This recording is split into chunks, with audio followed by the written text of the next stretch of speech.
नमस्कार मंडळी. तर आज उरलेल्या पाकापासून आणि उरलेल्या पिकलेल्या केळीपासून आपण एक मस्त कलाकंदसारखी बर्फी बघतोय, अगदी घरच्या साहित्यात.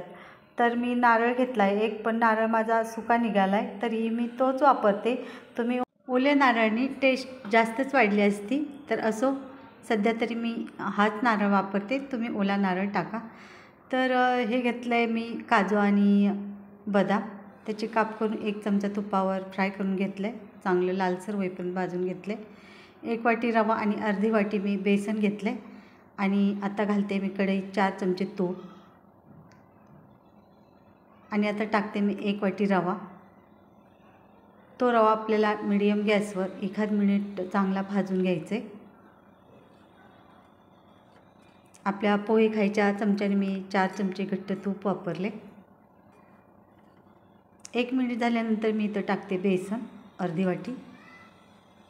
ते दोन्ही आपल्याला मिक्स करून मीडियम गॅसवर भाजून घ्यायचे. गॅस मीडियमच ठेवायचा आहे, फुल गॅस नको आहे, कारण आपलं रवा आणि बेसन करपून जाईल फुल गॅसवर. आता टाकले मी 1 चमचा तूप. अगदी कलर थोडासा बदललेला दिसला की मी 1 चमचा तूप टाकले आणि चांगलं भाजून घ्यायचं आहे. हा पहा, कलर बदलला आहे. अगदी 14 ते 15 मिनटातच आपला कलर बदलायला सुरुवात झाली. खमंग आणि सुगंध वास सुटलेला आहे. इथं टाकलं आहे मी खोबरं.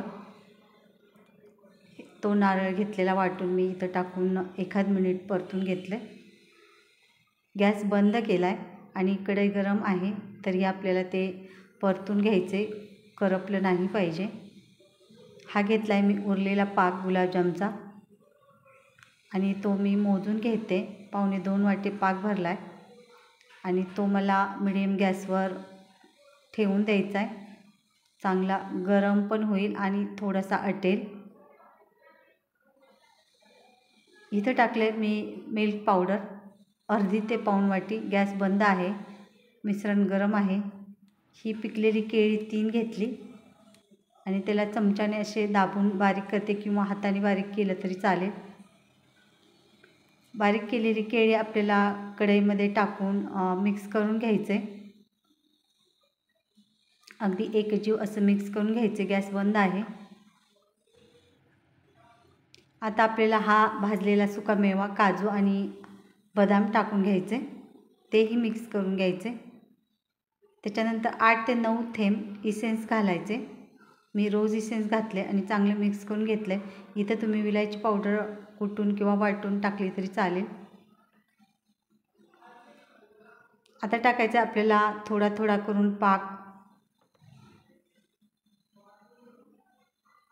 अजून थोडा पाक टाकणार आहे मी. मला पूर्ण पाक साधारण 1.5 वाटीपर्यंत लागला आहे. मला जसं गोड पाहिजे तसं मी थोडा थोडा पाक टाकून घेतला आहे आणि हे पातळसर मिश्रण बनवून घेतलं आहे. आता आपल्याला हे मिश्रण तूप लावलेल्या ताटामध्ये पसरून घ्यायचे आणि 1 तास फ्रीजमध्ये ठेवून द्यायचे. त्याच्यानंतर ओलसरच असणार आहे थोडं, त्याचे काप करून घ्यायचे आणि ते तुम्ही सजवू शकता काजू बदाम लावून. हे मी लावून घेतले आणि नंतर परत मी 3 ते 4 तास फ्रीजमध्ये ठेवून दिले. हे पहा, खूप सुंदर अशा वड्या आपल्या झालेत. अगदी कलाकंद बर्फीसारख्या वड्या झालेत आणि लागतातही तशाच.